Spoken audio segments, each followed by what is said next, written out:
we're trying to get pumped up for it. Even those of us that, are really into this contest thing, sometimes we have those lulls. I can't tell you how many times Bill, Marty, and I have gone back and forth, like, should we do this contest? But in the end, we're going to do it.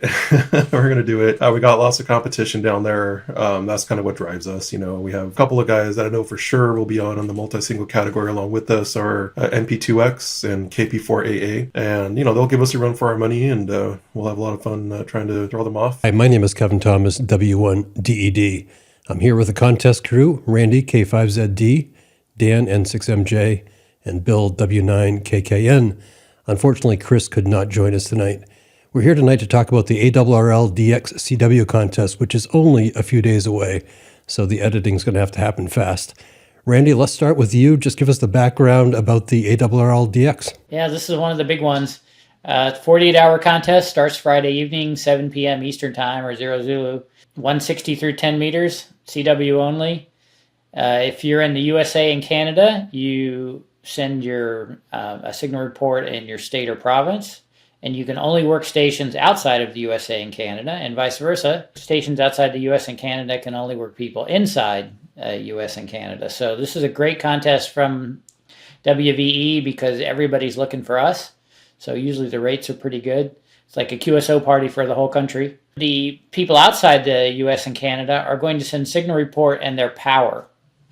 And so you might get something like 599-100 or 599K or 5990 TTT. We can talk about all that later on, but you get 3 points for each contact. So there's no difference whether you work a guy on the low bands or the high bands or whatever. If they're outside the US and Canada, they count 3 points. And then the multiplier is the number of DXCC entities that you work. So on each band. So you want to chase countries on as many bands as possible.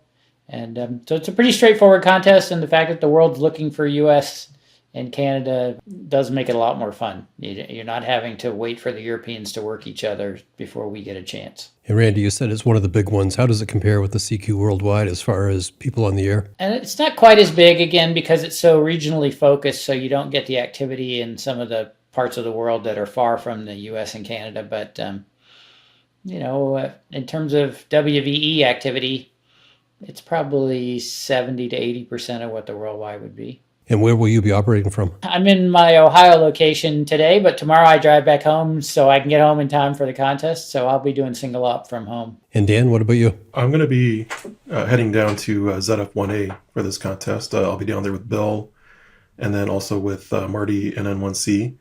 We're going to be doing a multi-single.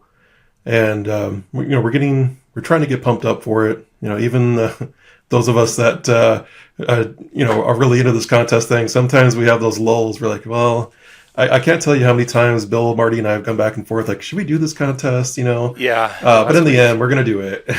We're gonna do it.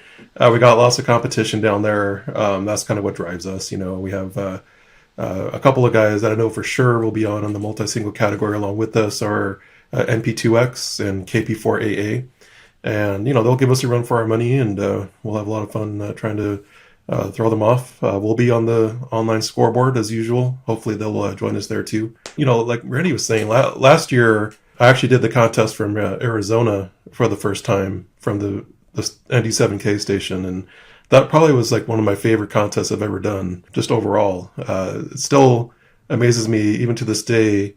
I think I had slightly over 6,000 contacts from W7 in a DX contest, which, growing up, I'd be happy with 1,000 or 2,000 at the most. I never once thought I'd be able to get up to that level from out here. And it happened last year. So I think those of you that are going to be operating stateside are in for a treat, because I think conditions should be really good. And Bill, other than getting psyched up, what special preparation have you done to get ZF1A ready? Well, I've just started testing out the remote a little bit just to make sure that all the antennas are still there. I mean, that's a big if. I mean, we sort of, so we did our thing for CQ Worldwide CW, and none of us have been there since. And Marty and I are getting there Thursday, and Dan is crazy. He's getting there Friday. The day of the contest. So we are just absolutely tempting fate here. Just trying to make sure that, we don't have any like crazy surprises, waiting for us. And even if we do, I don't know what we'll quite do about them. So In any case, just resting up, running Morse Runner, trying to see if I still know the code, getting out my Gordon West tapes, all the normal stuff. So Dan is like Travis getting off the plane, walking into the Super Bowl 1 hour before. Exactly. That's the way to do it, guys. So you're gonna be doing multi-single, and so it's worth noting in this contest that the multi-single rule is not the same as the CQ Worldwide. So there is no multiplier station. It's just you get one. Essentially, you can have as many radios as you want, but you get one station at a time. And there's what's it? Band changes per hour. It's 10 per hour for multi-single, which means that we'll probably use the majority of them toward the end of the hour if we can possibly help it. I mean, we'll use it throughout if there's a multiplier that worth code chasing, but we might just try another band out, toward the end of the hour or so. Yeah. So the reason why does he do that? Why does he say that? Because if you have 10 band changes in an hour, if you go work somebody on another band and come back, that's two of them. You made one QSO, you used 2 band changes. Well, you don't have to do that very many times. You used up 10, no problem. But if you get to the end of the hour and you see you've got some left, you might as well spend them, especially if it's a multiplier, that's even better. And this is a big difference between what these guys in ZF1A are going to experience and the rest of us who are back home, is they're going to be running guys all the time. So whereas we may not always have that luxury, so we get to do a little more tuning around and calling people. Yeah, just everybody remember to point your beams toward the Caribbean. You don't have to only lock them on Europe. It works in the other direction too. One of the other big things that might be a little bit different about this contest than some of the others is self-spotting is allowed. And correct me if I'm wrong, Randy, I believe that's for all categories, even single op. And it's a game changer. And I'm sure all of us have an opinion on self-spotting, whether we like it or not. I hated it when it came out, like the concept of it. I don't like, but hey, I was self-spotting last year in this contest as a single op, and it really did make a difference. Made it more fun for me. So I'm not going to say I'm a true believer in it just yet, but it's definitely something that is possible for everybody to use. And it should help your rate if you're calling CQ. Yeah, I mean, if it's there, you might as well use it. So tell me about using it. If you're self-spotting, how often are you self-spotting? So a lot of the software is sort of set up so that either it'll only do it once every 5 or 10 minutes. And the other thing that you should be aware of is that a lot of the clusters will cache spots so that they won't necessarily broadcast them all out to their, to the other cluster nodes immediately if you spot continuously. So the trick is that just make sure that you get it at that regular interval of at least 5 minutes. I mean, you can send it more often than that, but it probably won't make it out to other cluster nodes much faster than that. And a lot of software will just say, like N1MM and DXlog will just refuse to do it if you try to do it too often. And Randy, do you have any specific strategies that people should be using to score big? Well, I think using the cluster is not a bad way. It'll definitely help you for multipliers. It helps you when you're tuning the band because it spotted stations, your logging software will tell you if they're a dupe or not, which can save a lot of time. Waiting for people to send their call is somewhat avoided because you have a good idea who they are in advance. But it's important to try to be on for the really high rate hours. So in the east, that's when Europe is coming in, you want to be on. And in the West, when Japan is open, you want to be there. So you want to be there for the volume because the not volume periods can be really slow. The late afternoons, it's all South Americans, PYs and LUs and stuff. And there just aren't that many of them on CW, relatively speaking. In the middle of the night, once European sunrises happen, there's just not much going on. So sleep those times if you can so you're as fresh as possible for the big high rate hours. But at the same time, saying that, you need to cover all the bands. So a lot of times when I'm not doing a full-time effort, whatever time that I spend in day one, on day two, I will try to work some of the times I wasn't on the first day. And that way I get to fill in some of the gaps for different parts of the world or different bands, depending on conditions, that kind of thing. So it's a good way without killing yourself and being awake the whole 40 hours. If you just make sure that you're on different times both days, you'll at least maximize your chance for multipliers. But you got to be on in the mornings for Europe and in the afternoons for Japan. And Dan, since you're running a multi-signal, have you decided how you're going to split up your time? Well, that's a good question. It's one of those things that we normally spend a lot of time on ahead of time, but honestly, I haven't made an op schedule or anything. We did that once before in this contest from ZF1A, and it kind of got away from us a little bit. Where I felt, Bill knows, I felt kind of bad in the end because we didn't make an op schedule, so I ended up like operating on the run side like a lot of the times because like, oh, like this guy's catching up, I better sit down and operate. So I'm going to try and avoid that this time because obviously Bill and Marty have a lot of skills to help the team as well. So I got to focus on making sure I'm operating at the right times, even without a schedule, and then also let Bill and Marty have a chance too. So I'm getting the distinct impression that the prepare guy isn't as prepared this time. We'll see what the results look like in the end. Yeah, It might come back and bite us. We've Well, done it's a lot almost easier. the same thing like three, like four, maybe what 4 or 5 times now. We've all done exactly the schedule and tweaked it a little bit, but it hasn't changed all This that is much. not a contest with a lot of strategy. You're sitting just below America, and your job is work every American on every band. So pretty much, if is the band open, okay, we're in the right place. And then you make sure, and then probably the hard part is moving guys on the low bands to 80 and 160 to get some of the rarer multipliers, or if there may be only 1 or 2 people on from a state, move them down there. But this is not a complicated one as you would see with the worldwide. Whereas from the U.S. side, it is a little different. We do have to try to work all parts of the world. And when you get to some of the rarer ones, like Africa or the Pacific, the pileups can be pretty intense because everybody, there's only one guy on from that country, and everybody, all 5,000 people who are on, want to work them. So part of the game is just figuring out what's the right time to be there. And then a big part of the game is knowing when to walk away and come back later, because the pileups usually do thin out a little bit later. One thing I did want to talk about that throws people in this contest, especially the first time you do it, is the cut numbers. So people are going to send you a power. And what you would normally expect is they send 5NN and then 100 or 200 or 300 or 500. And for example, there are different countries that kind of have different cultural things. Like there are many stations in South Europe that have a stated power limit of 500 watts or 300 watts. And so they'll send 500 or 300, but they're actually running one more zero than that. But that's okay. In the end, you just want a number from the guy. And another thing is a lot of people don't send a number. They send a cut number. So they send ATT for 100 or TNN for 99 or some guys will, you'll find after a while as you tune across the band that, gee, it seems like every guy here is sending 599K for KW, or they're sending 599KW. And so you're sitting and listening and you don't know who they are until they finally sign their call.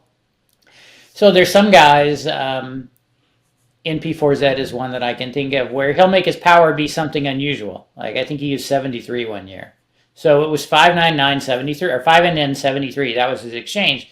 Well, the good news was he was the only guy sending 73. So when you heard 73, you kind of knew it was him and you could move on. So you'll see some unusual powers. I know one year I knew a guy who used 59220 as his power. It's not actually against the rules if you think about it to send 599 1500, because 1500 is the limit in the US. No, most people don't do that. They'll just say K. But again, I'm kind of preparing you be prepared for anything to come back. Now, having said all that, there's this constant mantra in the background, copy what you hear. Well, cut numbers are a weird case because the guy sent ATT, and I heard ATT. So is that 100 or is that ATT? Well, it turns out in the ARL contest, this is such a problem that the log checking software, I believe, actually knows how to convert ATT into 100 and stuff like that. Some of the logging softwares, when you enter the cut numbers, they'll convert them to numbers for you. So I guess a long way of saying, personally, I always put a number in, or a K, or a KW, whatever the guy sent, that's what I put down. But the log checking software is pretty generous in this particular contest because of all the cut numbers and the strange things that people do. The other thing that you will run into, and do not be surprised if people send you a different power on each band. So if you're used to looking at what you copied on the previous band and just go, I got it, and hit enter, you may be surprised. Because some people either they lose their amplifier and they feel honor bound to send the correct power at a different time, or they just don't have as much power on one band versus another, whatever the case may be. So just don't be surprised if you get different powers. And then the last thing, be aware of those 500 milliwatt guys. There's always one. And he will call you and he'll send 500 MW or 100 MW or ATT MW or whatever. And there's not really a good place in the logging, software to put milliwatts or to put 0.1 watts or anything like that. So just put down what you can and it'll work out. But it's always really cool, I think, when one of the milliwatt guys calls in, because it's like, wow, I can't believe I can hear that guy. But at the same time, it always leaves you with this moment of, what do I do now? Well, one thing I wanted to bring up just a little bit earlier is, this year at ND7K, there will be another single op happening. This time it's going to be Kurt, W6PH operating. And as Bill knows, Kurt is an amazing guy. We love Kurt to death. Now, is he a 2BSIQ guy? Is he going to make 6,000 Qs? No, he's not. But that's okay, right? So I've been working with Kurt this last week. We've been going back and forth on emails all week long. He's asking for strategy. And of course, with him, he's going to be doing CQing on one radio, and that really changes the way that the strategy works. And so obviously I've gone through all the scenarios with him, what to expect. He did single up in CQ Worldwide CW from there as well, so he knows what he's getting himself into. The biggest problem is in the very morning when it opens to Europe, being the loudest guy in Arizona, he's going to enjoy this gigantic pileup. So of course the best thing to do in that situation when you're not super comfortable in that with all those guys calling is you can go way up high in the band, especially on 10 meters. You'll hear guys up on 28 150 sometimes, and it's not a bad place to be, especially if you're you got the skimmers, plus you can self spot, so people are going to know that you're there. But theoretically, if you're up that high, not as many guys will be calling you up there, and for him that's going to be a good thing to do until he's kind of worked out that initial burst of guys that are calling. But I always find it interesting when I'm talking to guys with different skill sets and, trying to help them prepare for what they're capable of doing. And it's always interesting to me, just trying to figure out what should I tell him to do, because I know what he's capable of, and he's capable of a lot, but definitely different things than I am. So I always find that differentiation between operator styles is kind of interesting to me. It takes a while when you kind of have to find your own path through those, how to unwind these big pileups and how to get attention and how to tune off to the side. Those of you may remember a couple of weeks ago when I did my rant on pileup busting and so on, and I was like, do not call on frequency. It could not be more true than the beginning of the openings, when there's a lot of people piled up on the loud guys. Call off a little bit. It makes all the difference in the world. Yeah, if anybody hasn't seen the contest crew video about pileups, you should listen to it. It was about 3 weeks ago. It wasn't exactly a rant, but it was definitely a therapy session for Randy. Chris was participating too, but it was a great time. I think you'll enjoy it. Make sure you listen to the end. Bill, do you have anything to add?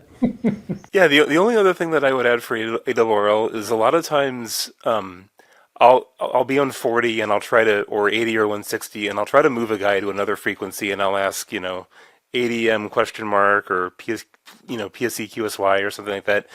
And sometimes I'll just get nothing, like they've already spun the dial and they're already gone, they didn't listen for it. Or sometimes I'll just get a question mark and they're not like, what are you asking? And just sort of be ready. A lot of the multi-stations in Europe and the Caribbean are going to try to move you, and just sort of, kind of listen for that. And I'll give you a frequency. It'll probably be, at the top or bottom of the band. There may even be somebody there.